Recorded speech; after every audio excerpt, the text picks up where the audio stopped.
It's not about comparison. You're never going to be happy if you're comparing yourself to other people or where you think you should be. You just got to be.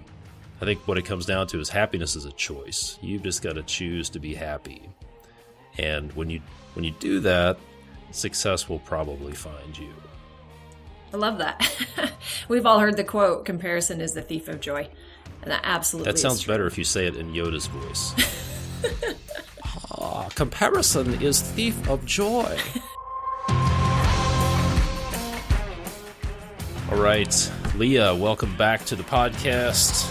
Leyah Valgardson is our Director of Customer Success here at Construction Leading Edge. So welcome back, Leyah. How are you today? Thank you. I am good. How are you today, Todd? Excellent. We got a lot of feedback from the last episode you were on where we talked about the hidden dangers of procrastination. So for those of you listening, we've actually had people, one guy said, I've listened to most, if not all of the podcasts, which would be over 270 episodes. And he said that episode on procrastination was by far the best. So I'm glad to hear that because it was a little uncomfortable for me to go through that. I don't know about you. Just a little bit, shining light on some things. Yeah, it's sort of like, when you think your floor is clean and then you shine a light on it and you're like, wow, that is disgusting. But so anyway, check that out if you haven't listened to that one on the hidden dangers of procrastination. Today, we're going to talk about some habits of success. And I'm looking forward to this one. So Leyah, I'll just hand it off to you and let you take it away. What do we need to know about habits of success? Let's dive in. Thank you, Todd. All right. So our main audience are construction business owners. So of course, we're talking to entrepreneurs, business owners, but humans, every single one of us, we're an eclectic bunch. We're all pretty interesting and we have so many different things about us that is really cool. But one thing that I've learned in studying success and in studying people who are high performers and who do really well, they have common traits. And those traits happen to come about because of habits. So I'm curious, Todd, we actually just finished a 28-day challenge that was related to habits. Can you tell us a little bit about what a habit is and why that's so important? Yeah, most of us have bad habits. We all have habits. I think one of the most interesting definitions of a habit is it's like an energy-saving hack for our brain. Our brain is trying to conserve energy. So when it finds a habit that it doesn't have to think about, it's like, oh, I'm just going to do this. This is another one of these situations. Here's my habit. This is what I'm going to do. So it's like a default behavior, sometimes bad, but it can be good. So the way I think about it is if you want to hack your brain for success, habits are the way to do that, to get those things into your daily rhythm and retrain your brain to start working for you instead of against you. Yeah, absolutely. And there's so many resources out there specifically to habits. We're not going to dive in too deep as far as the makeup and the psychology behind a habit, but we are going to talk about certain habits that we have found specifically with our clients that have really helped them to be successful in their businesses. But first, I want to talk a little bit about what success is. And being the Director of Customer Success, this is something that I'm pretty hyper-focused on. What is success and what is success for our clients? The dictionary definition of success is a degree or measure of succeeding, or the favorable or prosperous termination of attempts or endeavors, the accomplishment of one's goals. So that seems pretty likely, right? That's a pretty good definition of success. But even with a clear definition, I think success is very subjective. Ultimately, it really is up to us. Every one of us gets to decide what success is. So I'm not going to take a lot of time talking about this, but I do want you to think for a moment, Todd, join me in this if you would, about some of these questions. These are just a handful of questions that can help you determine what success is for you. And then we're going to dive in a little bit more specifically to construction business owners and what success might be for them. So think about these questions. What is it that makes you happiest? What satisfies your core needs? What do you value? What types of accomplishments feel the most worthwhile to you? And does your idea of success have multiple parts? Those are just a handful of leading questions that you can start to consider what success is to you. And additionally, now there's another layer on top of that. Success has a lot of different meanings depending on what area of life we're talking about. So there's emotional success, feeling good, social success, feeling connected, occupational success, feeling fulfilled by your work, financial success, being able to afford the things that you need, and I would add in want as well, and community success, the well-being of your friends, family, and larger community. So those are just a few things to consider when you are thinking about success. And I don't know that many of us take the time to really think about what success is for us. Do you have any thoughts about that, Todd? I think you're exactly right. There's a question that I grappled with probably, when was this? Probably 6 years ago or so. And it was a question that I didn't know I got to answer. I didn't know I had the option of answering. And the question was, what do you want? Hard question. What do you want? And I've asked people this question a lot. And probably 80% of people don't know. And what they'll initially say is, well, I don't want this and I don't want that. And most of us are pretty clear on what we don't want. But I would venture to say most of us have spent our lives thinking, well, we just kind of have to take what life gives us and play the hand you're dealt, and that the control or our success it's not in our hands, it's out there somewhere. So I think it's a great question. What do you want? What does success look for you? Or as we ask a lot around here is, what does winning look like? Mm-hmm. What do you want? And I think it's interesting. A lot of those things, like emotional success, social success, occupational success, a lot of them are feelings. Mm-hmm. And I think if I had to boil it down, what most people want to be happy. Yes. We want to be happy. It's not about, you may think, well, when I make $100,000 a year, I'll be happy. Or when I make $1 million a year, I'll be happy. When I do something, I'll be happy. What you really want is happiness, and we do these things to try to achieve it. So I think it's an incredibly important question. And if we don't answer that question, then we could get to the end of our lives. Let's say you get to the end of your career and you retire. Well, what did you just spend the last 40 years doing? Did you succeed? And I would hate to think about that question after the fact when it's too late to do anything, and realize I didn't. I just kind of took what came to me, and I was just along for the ride in life. So I think it's an incredibly important question to ask. Not very many people have a good answer to it because it's uncomfortable to do that, but absolutely crucial. Yes, I would agree. And that's a question you've challenged me with many times. Is what is it? What do you want? And I think the interesting thing about that, when you land in and narrow in on happiness, I think you're right. I think that is what most humans want. But then there's the illusion of happiness and all the things that we think create happiness. Like you said, many of us are chasing something that we think will make us happy when we own that power. Every one of us, in a choice, right? In a daily choice, in a moment-to-moment choice, we own that power. So I love that you brought that up. And I think this is just a challenge I'm going to leave here. We're not going to spend a lot of time talking about that. Maybe that's another entire episode at some point, Todd. But I would challenge all of you to think about that. What is it that you want? And what is success to you?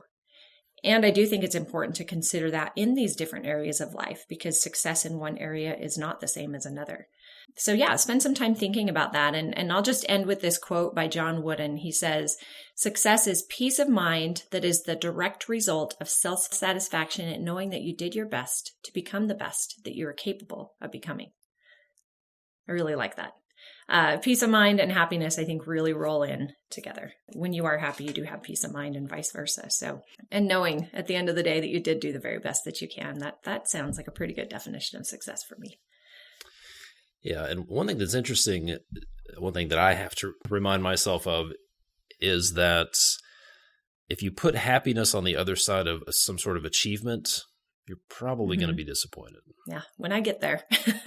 Yeah. When I fill in the blank, then I'll be happy. Then I'll be able to feel fulfilled. Then I'll feel like a success. And having gone through that cycle a few times and then realized, okay, I just achieved this, got the job, started the business, made the big deal, hit the income target, didn't affect my happiness. In fact, in a lot of cases, it made it more frustrating.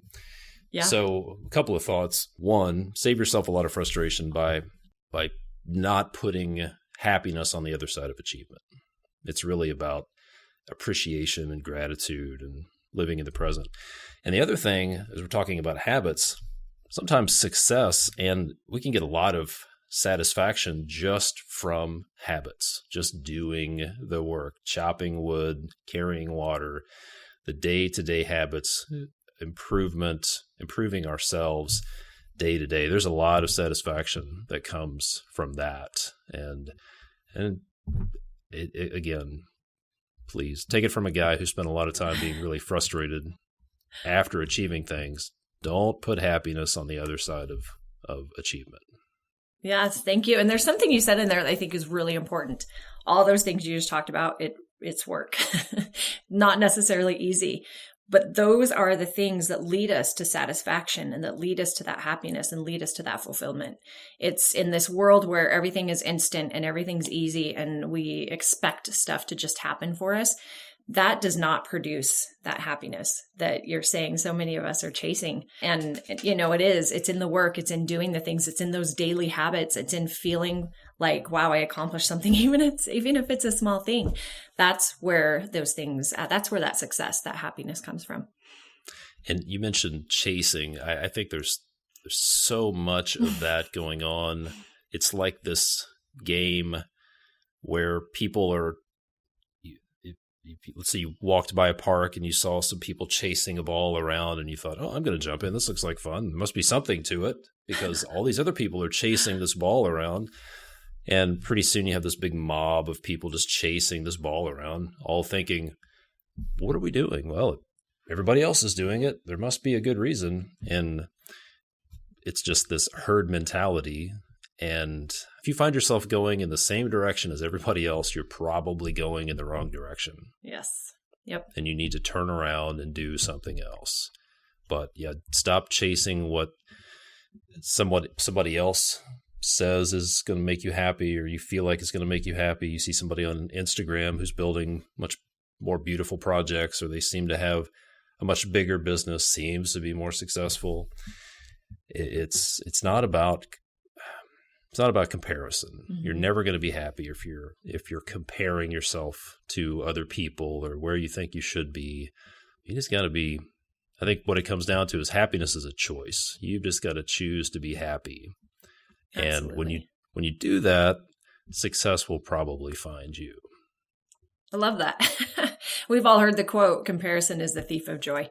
And that absolutely That sounds is true. better if you say it in Yoda's voice. Or like an ancient Chinese philosopher. That's how I always use it on my kids. Okay, can you do that for us right now? Comparison is thief of joy. There you go. That is good. Now it does it. It's much more lasting. It carries a lot more weight, right? There's more gravitas to that when you say it like that. Yeah. I would agree. All right, everyone. I hope you really heard that. You could rewind that a couple times if you need to. Maybe that's going to be like the intro clip, the very first thing you hear on this episode. I hope so. That's perfect. Oh, good. Good stuff. Well, Todd, thank you for that chat a little bit about success and happiness. And I think we're right on track. That's so foundational to what we're going to talk about next, because the reality is we have the power, like we have the ability and the choice to change so many things. And a lot of these habits that we're going to talk about, which as we've coached our different clients, these are the things that have made the difference for them. As I was going through and preparing for this podcast, you think about successful people and it's a massive list of things that they're doing, these different habits, these different ways of thinking and being. But I wanted to whittle it down to the really powerful ones that have made a difference for our clients. And so we may touch on a few of the other ones that I know all of you have heard about as you've gone through and sought to make yourself a better person and to be even more of a high performing person. But these are the ones we want to really focus in on. So habits of success. And these ones, again, they tend to be the ones that make the difference for our clients. The first one I want to talk about is an effective morning routine. So I know you have all heard, excuse my voice, how you spend the first few hours of your day will set the tone for the rest of your day. So we know this, and successful people know this very well. They set their day up. They set their day up well by having an effective morning routine. There's actually a book called The 5 a.m. Club, which was suggested by one of our clients. And after reading that, I 100% agree with it. So I'm going to give you the very short Cliff Notes version of this book, but would recommend you go and take a look at this if this is something that is of interest to you. In those early morning hours, we have a golden opportunity to focus on one high-value activity without our brain getting distracted. It is enhanced by transient hypogonality. I have no idea what that means. But that means that at 5 a.m., you are well placed to achieve a state of flow in your thinking. All right, and this is why this gets into the neuroscience of it. At 5 a.m., your prefrontal cortex, which handles rational thought, it shuts down.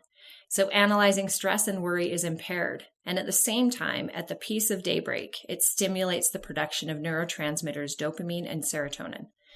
The result is you enter a natural state of flow. You are energized, focused, and in the zone. Doing this very first thing, it sets you up for success to be more productive and focused for the day.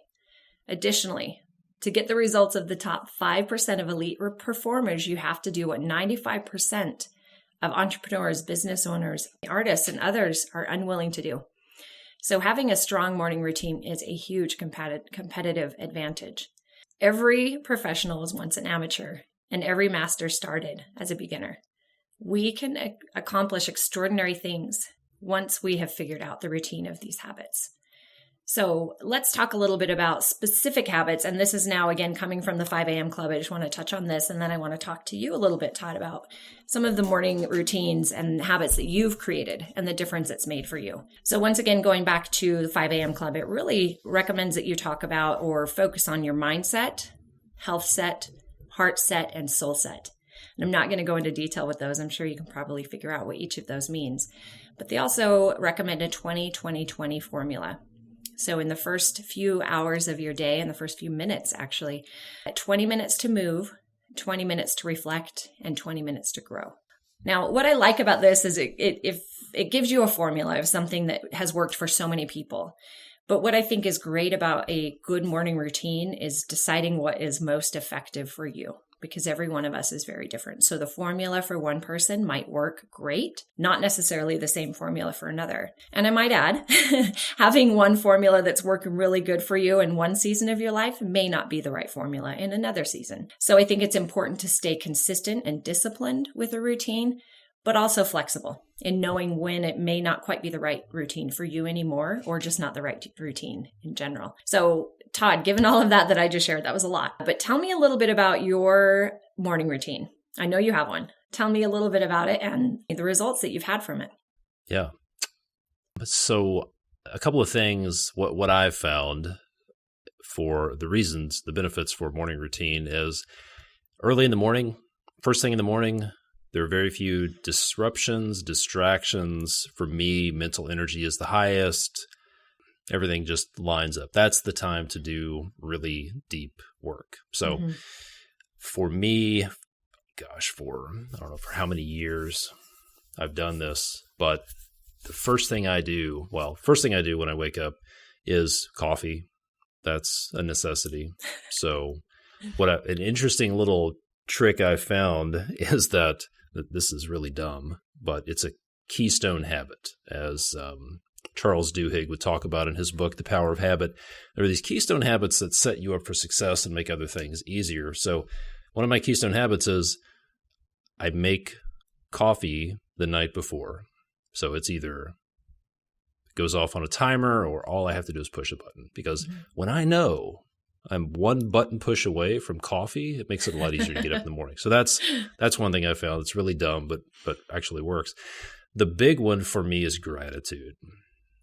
And I have stacks of journals because I write.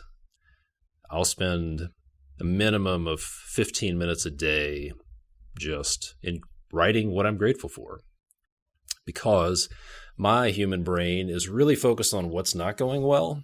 It's really good at finding stuff to be frustrated about and finding things that aren't going according to plan. And if I don't do gratitude for a few days in a row, I can feel it. Mm-hmm. I get grouchy. I don't like it. And so it's preventative maintenance for me to spend 15 minutes writing really in two buckets. One is what I'm grateful for. And I try not to focus on results or achievements, things like my family. Sometimes it's really basic stuff like I have a bed, I have a roof, I have heat. I can eat, I can see, really basic stuff, focusing on what's going really well. And then the other thing I've found that's really interesting and helpful is to be grateful for what's coming. Be grateful in advance for what is coming. It's a form of manifestation. Yeah. It's that sounds a little woo-woo to some people, but I'm telling you, that stuff works. And there's, if you dig deep enough, you'll find a lot of people, a lot of ancient wisdom there. People have been writing about it for the last century or two, and it is there. So that's my morning routine. Those are the absolute crucial parts of my morning routine. If I don't do those, the day is just jacked up. But if I stick to those habits, then it just sets me up for success. So good. What I love about that is you've decided what are those things that are going to set you up for success versus not. And again, looking at this particular 5 a.m. club and the pattern that it creates there and the suggestions that are there, even what you're sharing and what I'm going to share, these are all great suggestions. But you got to have some self-awareness to understand what is going to set you up for success. What is going to make you the most effective and most successful. And I think it's no surprise or no secret that setting your day off right in those morning routines, it really sets the stage for your whole day. I love that you mentioned gratitude. That is such a powerful habit to get into, whether that's writing things down, which I think there's great power in that, speaking it out loud, just thinking through, but spending time every day in gratitude. Because no matter how difficult our lives are, just being here in America and having food to eat and, like you said, a bed to sleep in, this sets us apart from most of the world. So there's always something we can be grateful for, no matter how difficult or challenging life is. And when we shift our focus over to that, it's amazing how quickly the energy changes. I know that's been the case for me on really hard days or really difficult days. I will take a moment, take a step back and think through all the things that I'm grateful for, and it automatically shifts how I'm feeling. So hugely beneficial. And I love that that's a part of your routine. My routine has changed recently, actually. I used to be very, very focused on physical activity first thing in the morning, but I live in a cold place and it's winter and morning does not come very early. And so I don't like the cold.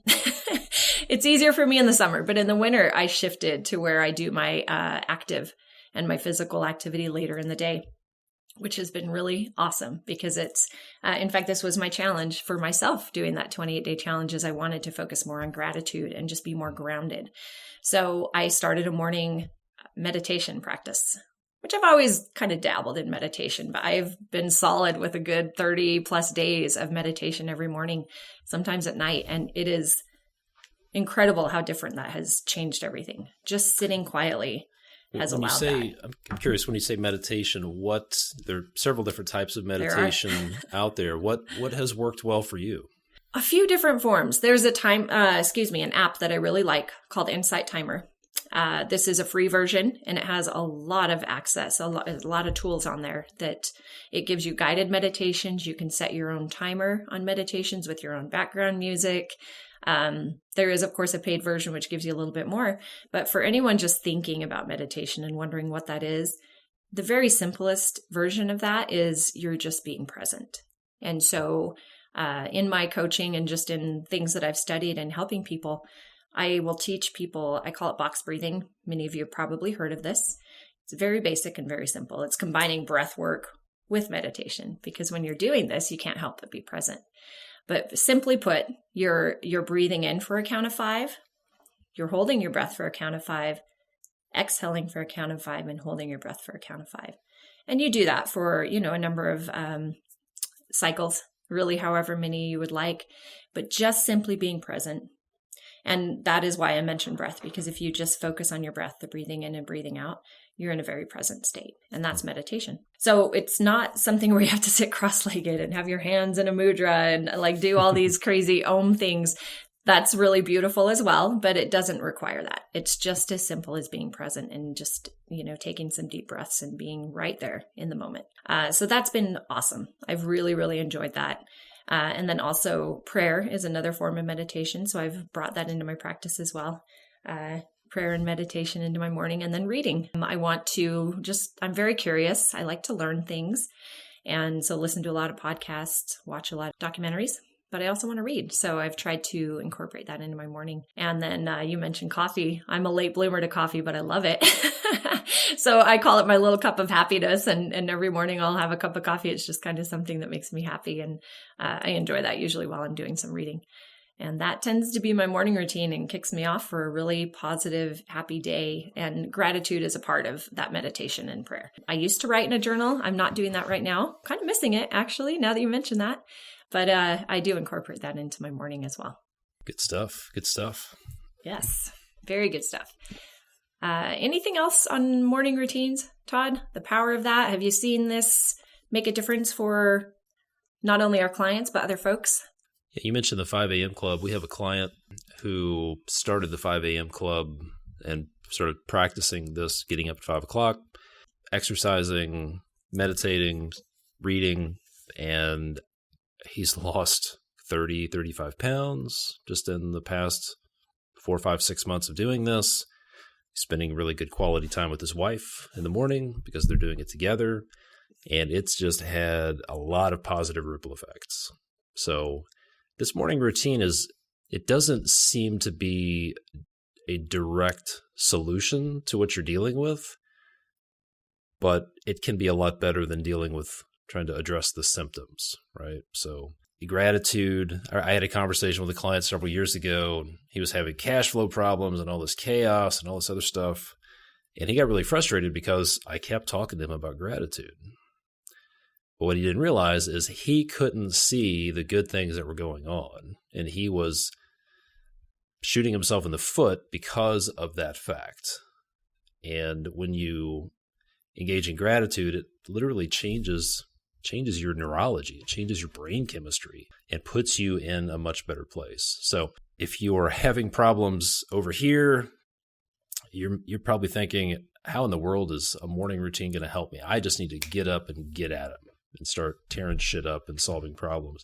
But I'm telling you, a good morning routine like that, gratitude, starting your day off right, will solve a lot of problems. You may not see the connection, but when you look at all these successful people, like you said, there's a reason. There's probably some relation between their success and the morning routine.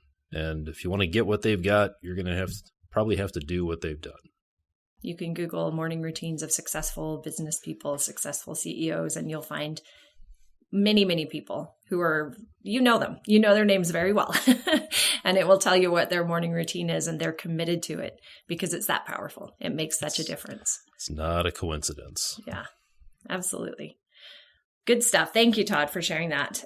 This really rolls very easily into our next one, which is focus on mindset.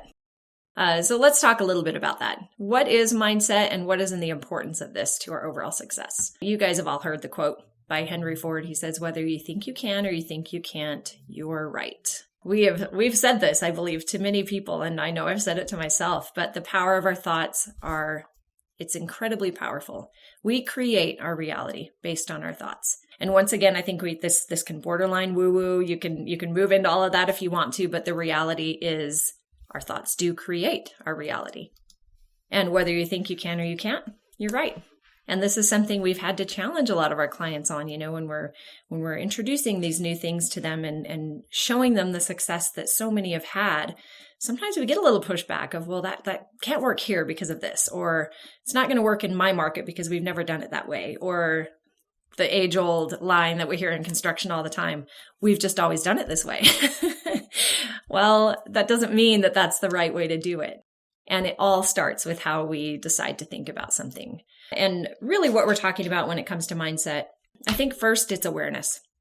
It's paying attention to our thoughts and considering the things that we're actually saying to ourselves every single day, moment after moment, day after day.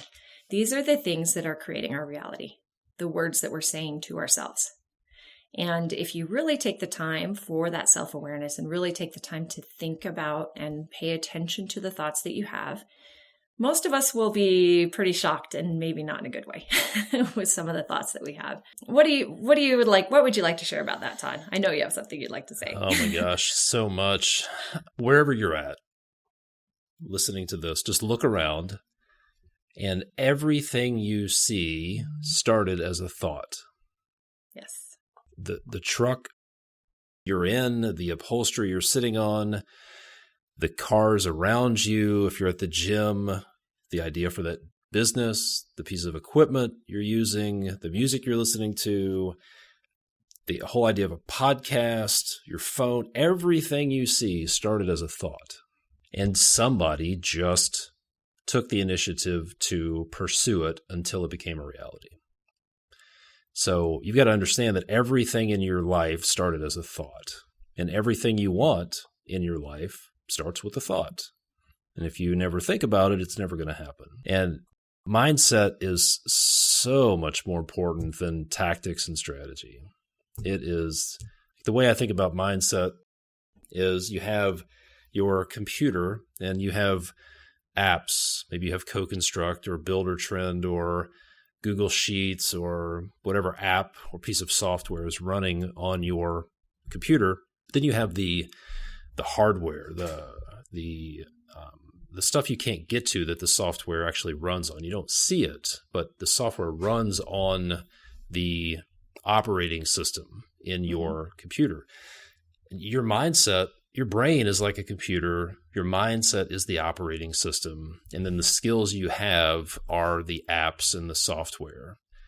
And I used to give my brother a hard time because he had an iPhone. It was like an iPhone 4 when the iPhone 12 was out or something like that. It was so old that he couldn't update it. They stopped supporting that device a long time ago. So until you upgrade your operating system and your mind, you won't be able to learn new skills. That's really the take home. You won't be able to lead until you upgrade your mindset.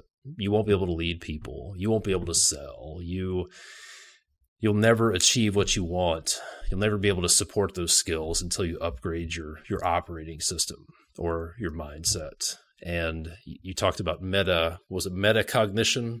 Was that the term you used? I think so, yeah. To me, it starts with thinking about what you're thinking about, examining your thoughts. Like, why am I frustrated right now? Why am I anxious right now? What am I panicked about? Or what's going on? Why am I thinking this way? And I think that's a huge step, is to start to examine your thoughts and get out of your head a little bit and start to think about what you're thinking about. Mm-hmm. And one of those belief patterns that we run into a lot, probably the most frequently, is I can't get paid for estimates, right? Yes. How can I get paid when everybody around me is doing them for free? Mm-hmm. And I've said this a few times, look, if you believe it's impossible, you're right, because you'll never try. Mm-hmm. But we have dozens, if not 100 people now who've said, you know what, I believe this will work. And I've never seen it before, but I believe it will work. And they step out, try it. They think, all right, this would be fantastic to be able to eliminate all these problems that are caused by free estimates and actually get paid. And it pushes them to actually try it. And it works. And we get these text messages.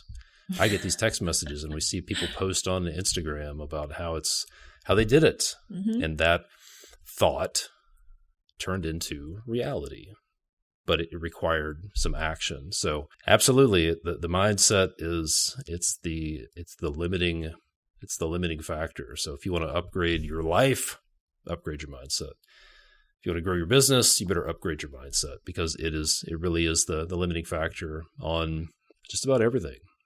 It really is. I love that you compared that to kind of upgrading a system, because as you mentioned, you can make all these other changes in all other aspects of your life, but until you upgrade that system, the one system that will change everything, nothing will change.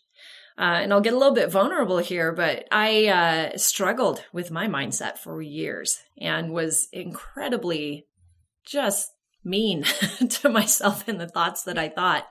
And yet I worked really hard. I worked really hard in business. I worked really hard in working out. I did all the things. I checked all the boxes. I did everything that I thought I could and should do to be a successful, happy person. And I wasn't. I just wasn't. And it never made sense to me, and I couldn't quite figure it out. And it wasn't until I really started paying attention to my thoughts and started listening to the things I was saying to myself and just berating myself over and over again, and not seeing the possibilities, even though the words coming out of my mouth were positive and optimistic, even though I had a smile on my face, the belief wasn't there. The thoughts that I was thinking, they weren't there. And so it was never translating into reality for me. And I took a lot of time. It took me probably a couple of years to really pay attention to those thoughts. And to ultimately what I did is I had to heal a relationship with myself with all the abuse that I had inflicted upon myself for so many years, and worked really, really hard at healing that relationship to where I absolutely adore myself now. And not in a cocky way, not in an arrogant way, but I just really love myself. And my smile is genuine, and my optimism is genuine, and my positivity is genuine. And it doesn't mean life has been smooth sailing by any means. We still have challenges, and that's how we grow. But my outlook on things is so much different, and it has completely shifted my life in a much better way, in a much more positive way. So I did upgrade my system. Thank goodness. Oh my goodness. And as hard as that was to do, because it takes some time, especially if you've trained yourself one way for a really long time. It's not an easy thing, just as we were talking about earlier. Work is a part of this. But I would never trade who I used to be for who I am now, even through all the work that I had to do to get here. Absolutely rewarding. And I'm curious, what did that what did that negative self-talk sound like when you started to examine it, if you don't mind me asking? It's going to get mean, Todd. Well, again, very vulnerable. I was an overweight child and teen, and man, being a girl who's that and just not being paid attention to and being bullied and made fun of, I started to internalize a lot of those things. And so a lot of it was very physically induced, like, wow, you're so fat, you're so ugly, you're so this, you're so that. You can't do this. There's no way you can make these things happen in your life. Why do you think you would get that? No one would love you. Like, just mean stuff.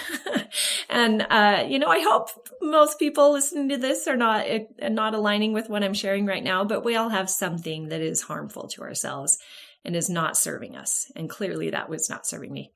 Anything not done in love is not serving anyone. So it was very eye-opening to me to really pay attention to that. That's, why we talked about that self-awareness and paying attention. Why do you think the things that you think?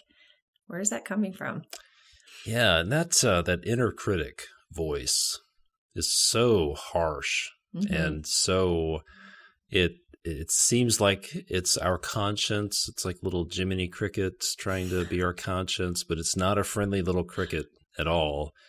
It's this mean, oppressive dictator who's just trying to protect you from doing anything. So I talked about this inner critic on a recent podcast about some of the things you need to manage that nobody ever told you about. One of them is the inner critic. So like what that inner critic sounds like to me, what I realized was it would say things like, this is never going to work out. Like, you're not doing the right thing. And it didn't work out right off the bat. It wasn't a quick win. So you're doing the wrong thing. And that specific lie had me bounce around from thing to thing because it would tell me, Steve, as I call my inner critic. I have Lola.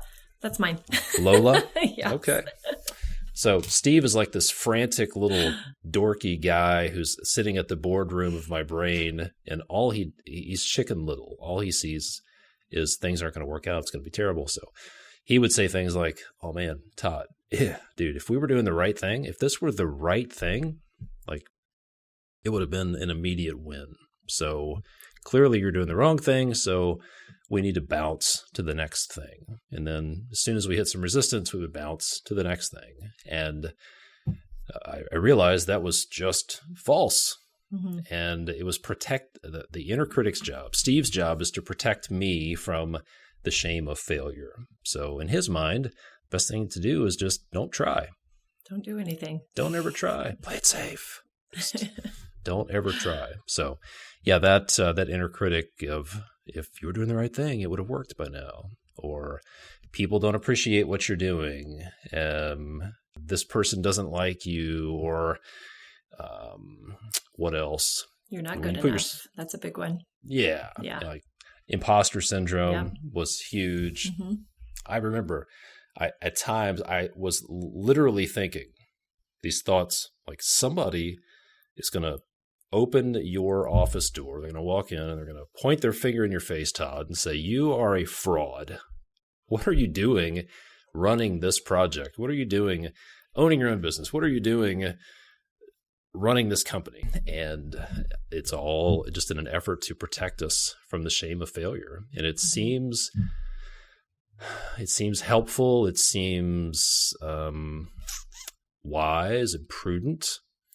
But it'll keep you from achieving what you're destined to achieve. Yeah, it absolutely will. And I think if we're talking about the goal is happiness, if that is what success is, Lola or Steve is never going to get us to success. That will never get us to happiness. Never. Because it's only wallowing in misery, quite frankly, if we continue to listen to that voice. There's nothing good that comes of that.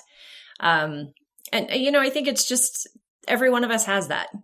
I believe the people who are most successful, they've figured out how to make friends with that voice and how to rise above it.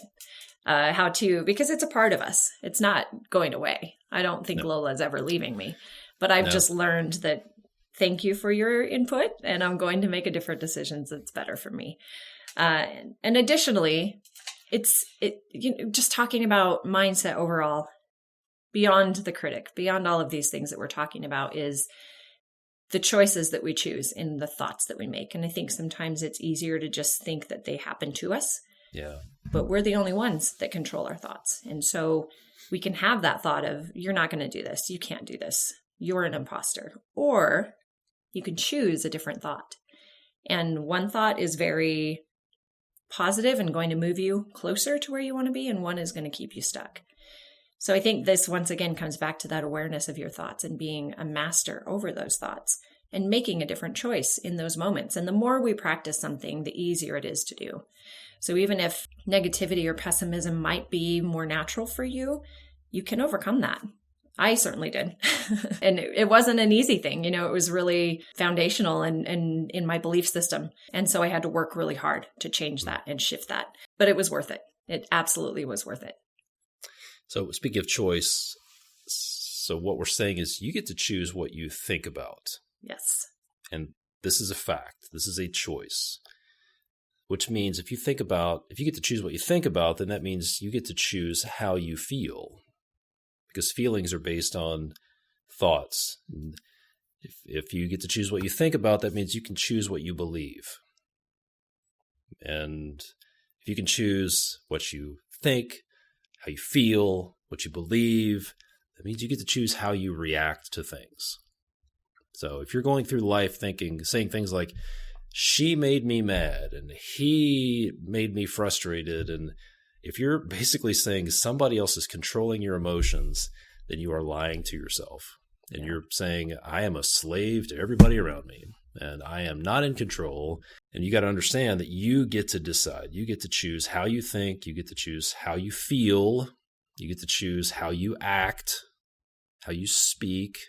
And that really is the first. That will change your life when you realize that you are in control of your life. Yes. So I like to say, somebody's going to choose how successful you are. Somebody's going to choose where you end up, where your life is going to go. I say it might as well be you. Don't put it off on somebody else out there. You just got to understand that you get to choose, and that was a huge epiphany for me. I remember reading a book called "The Obstacle Is the Way" by Ryan Holiday, and I looked up from the book and said out loud, I don't even know if there were people around, but I said out loud, "Holy shit, that changes everything." Like that changed, it just rocked my world. And so I highly recommend that book. But yes, choice. Big aha moment. Oh my gosh. One of a handful of some of the biggest epiphanies that really changed my mindset, that it was changing the way I think. And one of the authors we talk about a lot amongst ourselves is Wayne Dyer, who says, when you change the way you look at things, the things you look at begin to change. Yes. So it starts with you. One of the most liberating moments and empowering moments of our lives, and this probably happens continually. It sounds like that was a very big one for you. But in every situation, or just in life in general, the moment we choose that we're no longer a victim to anything, we are empowered. And now you have all control over your life. Yes. And it's very easy to fall into that victim mode because guess what? We're on this planet with other humans and they all choose their lives as well. And they interact with you. And so the reality is sometimes we truly are a victim. But are you going to continue to be a victim? Or are you going to choose and empower yourself in a different way? And I'm not discounting the fact that many of us have had challenging things happen. I'm not at all. But you get to choose from here on out where your life is going to go and what you're going to do with it. And that's incredibly empowering to know that you have that power. Yeah, that is so true. You either choose to be a victim, continue to be a victim, or choose to move past it. And it is a choice. It's not a feeling. There was a Navy pilot who was shot down in Vietnam, and he was a prisoner of war for like 7 years. And he was beaten and tormented and watched a lot of his fellow prisoners of war die. And he got out and ended up continuing his career and became an admiral. And he was interviewed, and they asked him, how did you get through that? Being in the Hanoi Hotel for 7 years, being a prisoner of war of the North Vietnamese. And he said, I told myself this was going to be the defining moment of my life. That's what I told myself. This is going to be the defining moment of my life. And he picked a story that he wanted to tell himself. And the interviewer said, well, why did they die? Why didn't they make it? He said they told themselves the story that they would be out by Christmas or they would be out by Easter. They set these expectations about what was going to happen. And then when they didn't happen, they got heartbroken and they gave up. But it was because of the story. They chose to tell themselves a story that set them up for failure.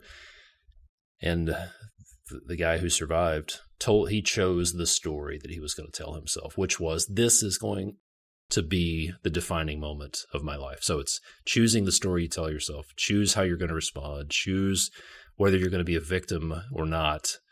And that's pretty pivotal. Absolutely. Mm-hmm. Yeah. That really rolls back into habits. It's creating a habit of those choices and creating a habit of those beliefs that are going to take you where you want to be. Mm-hmm. I'm just going to end with this quote as far as mindset. And this, I feel like we just keep talking about this. It's such a powerful one. And many of you are probably familiar with David Goggins. He's really pushed himself physically, but I guarantee it started with his thoughts. And he says, the most important conversations you'll ever have are the ones you have with yourself. 100% believe that. And if you think about it, every other human in this world, we can take a break from. We can go sit in a room by ourselves. We can go walk in nature by ourselves. We never escape ourselves. And so having those positive conversations with ourselves and making a friend with ourselves is incredibly impactful and so important. I think you'll find that, once again, if you think of some of the most successful people or those that you really look up to, they like themselves. They're happy people. And there's a reason why, because they have had those important conversations with themselves. Yeah, and I think a lot of us assume, well, they're happy because they're successful. Mm-hmm. And I think that's the opposite. They're either successful, they're happy and successful, or I would say they're successful because they were happy and they figured out how to be happy where they were. So again, don't put happiness on the other side of achievement. That's a myth. Absolutely. Well, let's round this out with the last one. So we've talked about a powerful and effective morning routine. And we've talked about mindset, and those two can really roll into one another. But last and not least, prepare, plan, and execute. Graham Bell said, before anything else, preparation is key to success. I'm not going to dive too deep into this because I think we all have had a lot of training on preparing, on planning, and executing. But what I do want to talk a little bit about, Todd, I want to talk about vision because I think that's really tied into our preparation.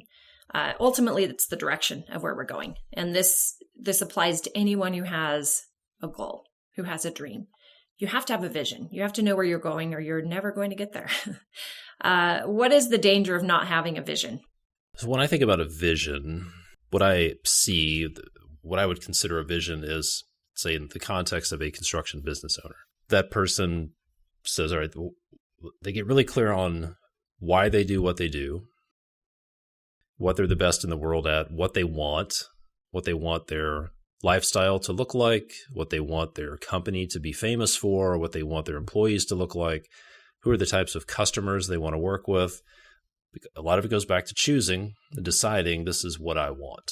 Mm-hmm. And they go out in the future, 5 years in the future, and they plant this flag and they say, this is where we're headed. And they're very clear on where they're headed. And that is not a revenue number necessarily. It's not a profitability number. This is the vision and direction of the company. This is why we exist. This is our calling. This is our vocation. This is our purpose, our mission, what we're here to accomplish. Mm-hmm. And this is what our business is going to look like. And a lot of the mechanics are how we get there. How do we accomplish that vision? So when you don't have that, then some of the things that come to mind, some of the pitfalls from not having a vision one is shiny object syndrome. Move in one direction for a couple of months and then, oh, look, there's a shiny object over there. I think I'll go in that direction. And, oh, I just read this book about team culture and we're going to go in this direction. And you're swayed by trends and conformity and whatever comes across your desk. Mm-hmm.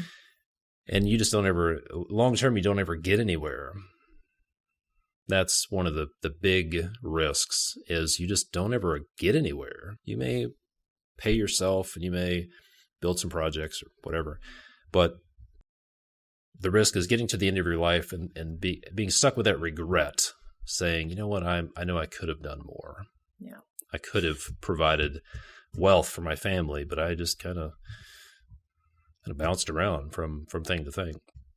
Shorter term, if there's no clear vision, then you're at risk of losing key people because people want to be part of something bigger than themselves. Mm-hmm. They want to be part of a mission. They want to understand why they're doing this.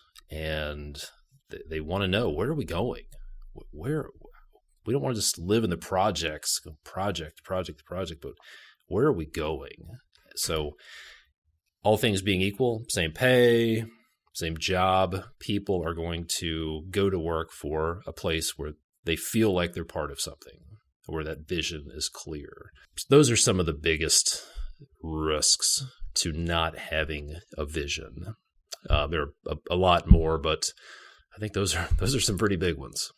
Those are some big ones. And I think what's cool about having a vision and then having a team is you as the owner, you hold the vision. So you're part of the planning, a big part of the planning. Then you include your team, which helps you to get there. Or excuse me, backwards. You're part of the preparation. Your team is part of the planning. They get to help you get to that destination. You've staked that flag. All right, team, how are we going to get there? And that's what's cool is when you get to include your team in how you're going to get there. You're creating a plan of how to get there. And one of my favorite Toddisms is, begin with right to left thinking, correct? Right to left thinking. So you've got your flag staked. That's your right. We're over here on the left. Okay, so right to left. Now you know your vision. How are you going to get there? What do you need to be doing in the next 5 years? What do you need to be doing in the next 2 years? What about the next year? How about every month? Okay, every day. It really breaks it down because now you know where you're going. And this is when your team can get involved in creating how you're going to get there. And the more involved they are in doing that, the more excited they are because they're a part of something. It's not something you dictated to them. It's a part of it. You, again, provide that vision and the excitement for where you're headed. Your team gets to create how you get there. So you can see how those two things go hand in hand. And then there's the final piece, which I think is, quite frankly, the most important. And that is execution or action. Let's talk a little bit about that, Todd. Tell us your thoughts on action and execution and why that makes such a big difference. Execution is so hard. It is so hard to implement something like this. I've worked with a lot of companies who have said, we worked with this consultant, and I spoke with somebody a couple of weeks ago and said this group came in and charged a ridiculous amount of money. They were here for a few days and gave us some notes, but now what? They spent a ridiculous amount of money and had nothing to show for it. And so a lot of people spend time on the front end of the planning, and we're going to create all of these Gantt charts and vision statements and mission statements and t-shirts and all this kind of stuff. But where the rubber meets the road, it is incredibly hard to implement things. So it's the ability to execute, the ability to implement this kind of stuff is the difference between mediocre and great organizations. That's what it comes down to, is the ability to follow through, implement meaningful change in an organization. Some people would say it's impossible, but the great organizations don't say that. They're like, yeah, it's impossible, right? Yeah, you just keep believing that. Meanwhile, we'll snatch your best people away while we're nodding in agreement because your ability to cast a vision and get people on board with that vision it's a competitive advantage. Mm-hmm. And companies that are doing that are not complaining about the labor shortage. They're not complaining about staffing. They're attracting, they have people moving across the country to be part of that thing, be part of that vision. So the importance of execution cannot be overstated, nor can the difficulty in its execution. Yeah, and it's interesting, all the things that we've talked about, not that they aren't action items as well. Obviously, there's work that's going into all of these things. A good morning routine, a good mindset, planning and preparing. But it's really, like you said, where the rubber hits the road. That's where everything changes. All these other things we talk about are so foundational to create that success. But you got to do the work. There's really no way around it. We see this happen where we have our clients who do it. We give them guidance, we give them the tools, and they implement, and everything changes. And then there are others who maybe don't do that so much, and things don't really change. And we can talk about construction business owners, we can talk about life, we can talk about goals. This is why New Year's resolutions are usually done by the end of January, is because the execution, the implementation, the action, and the consistent action, I think that's another word to use there, just doesn't happen. But that is the difference. The biggest difference between where you are today and where you want to go is the action and the execution. So there's a few things. I just want to talk about a handful of strategies that I've heard from you, actually, Todd, to create accountability, which I think is so key to this action. you need to build in layers of accountability. So how would you describe layers of accountability, Todd? Yeah, I picked up this term a couple of years ago and found that studies have been done with implementing habits and routines, and the chances of you succeeding with making meaningful change in your life just by yourself, it's like 25%. But if you start building in layers of accountability, then those chances of success go up dramatically. So by simply having an accountability partner, saying, I'm going to have an accountability partner, that makes your chances of success go up to, say, 50%. But if you said, I'm going to have an accountability partner and we're going to have scheduled meetings to review things, the chances of success went up to like 85%. So layers of accountability, meaning you have accountability with somebody else. It's really easy to just let ourselves down, right? Like, I don't need to get up at 5 o'clock this morning. It's just hurting me, and I'm okay with that. But if you want to hack into the parts of your brain that defeat procrastination and this kind of stuff, then start making commitments to other people. Hence the accountability partner with scheduled meetings. I'm going to call you, or I'm going to be ready to discuss this every other Thursday at 4 p.m. or something like that. Or I'm going to be part of a group. So figuring out ways to hack your brain to build in those layers of accountability, that is huge. One of my favorite strategies for getting this guy to do stuff is something I picked up from a book. I think it was Grant Cardone's 10X book. He called it Commit, Then Calculate. What that looks like is if you know you need to do something or you really want to do something, then you commit first. You commit to it publicly, and then once you've committed to it and there's this risk of failure or humiliation, you're going to calculate, you're going to figure out how to do it. So we saw this, we've done a couple of rounds of challenge we called the Move the Needle Challenge, 90-day intense accountability challenges. And we baked in all these layers of accountability.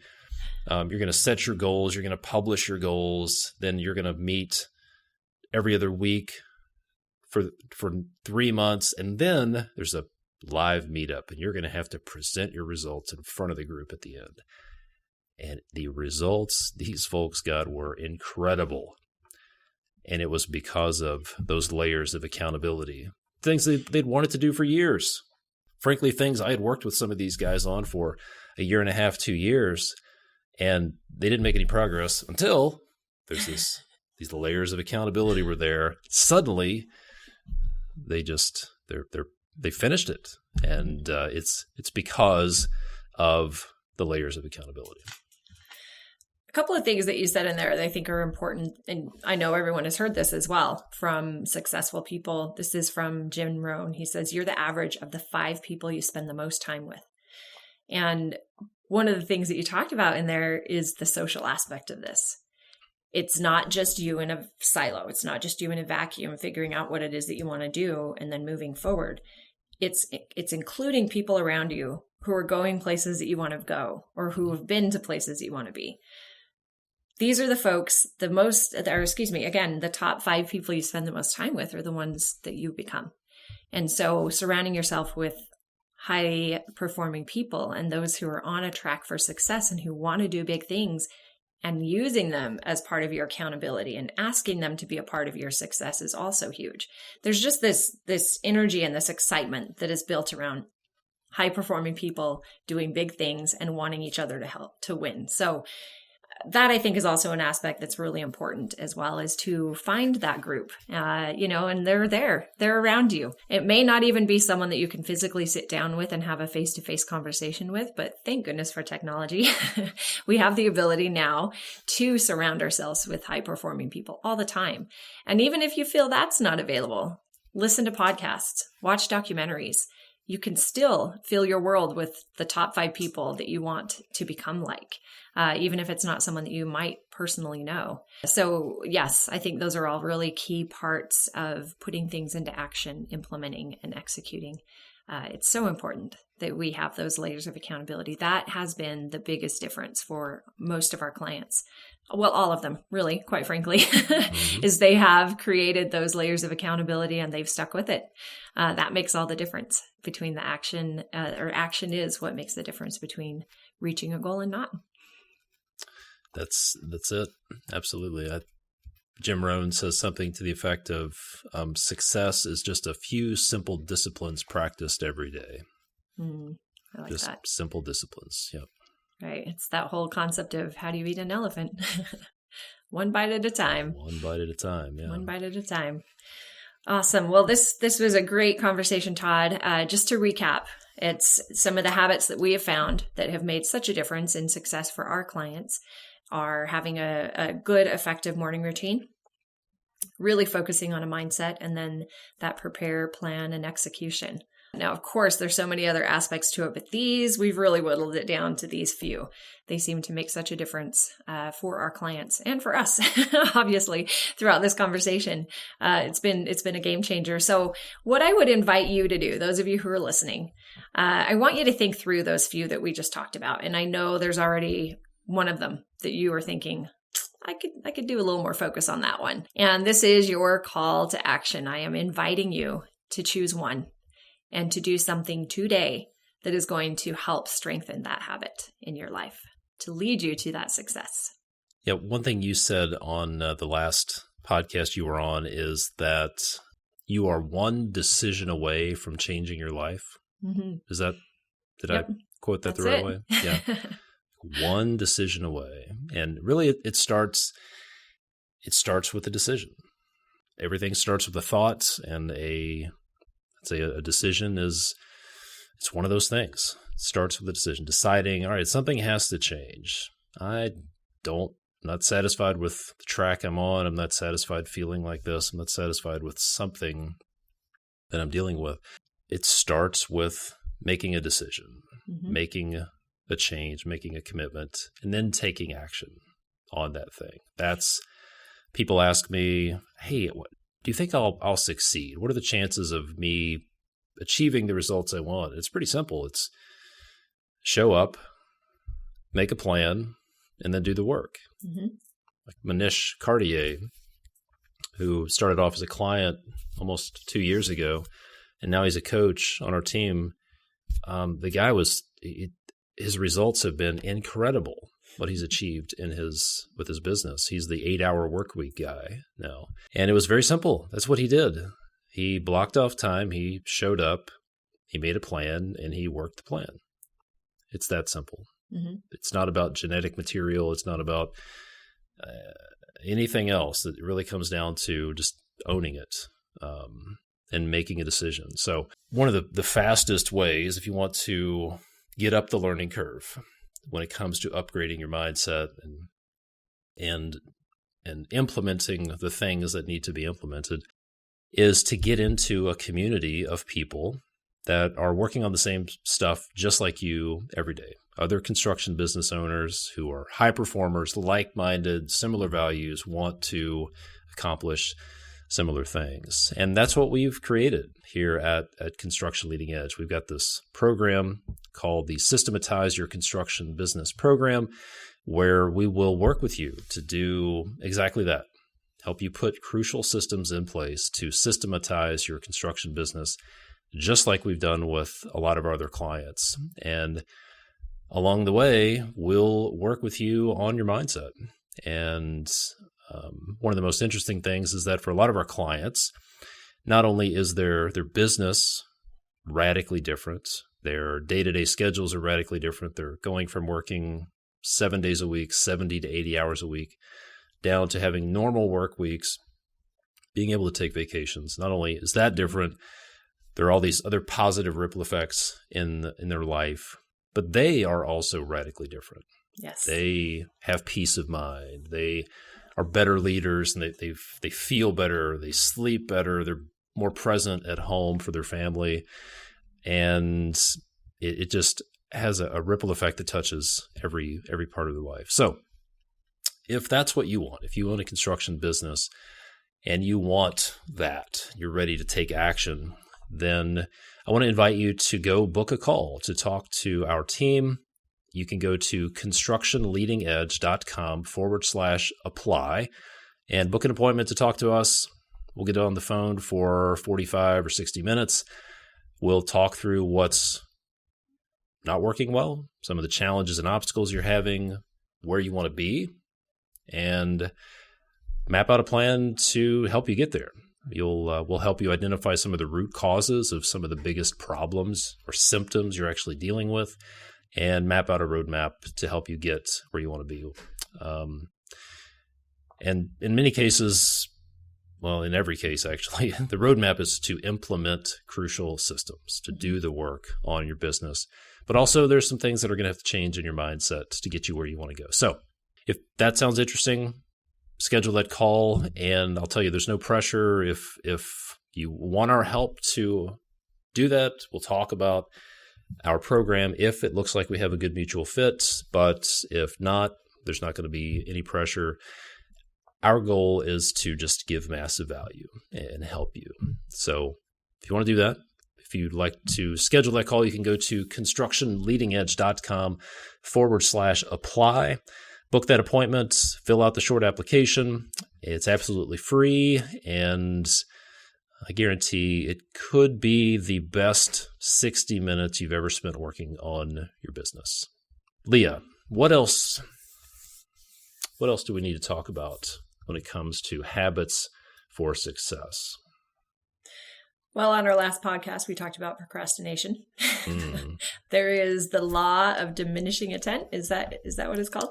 That's right. Okay. It's robbed me of a whole lot of stuff. Yeah, I think it's robbed all of us. And once again, I think as we went through that list of habits, there's something for anyone listening. There was at least one that you were like, ooh, I could probably use a little work there. So today, make a decision. Don't let the time pass by to where it fades away and it's not as impactful and not as intense as it is right now for you. Make a decision. This is where you get to execute. You get to put things into action. So choose one of those things.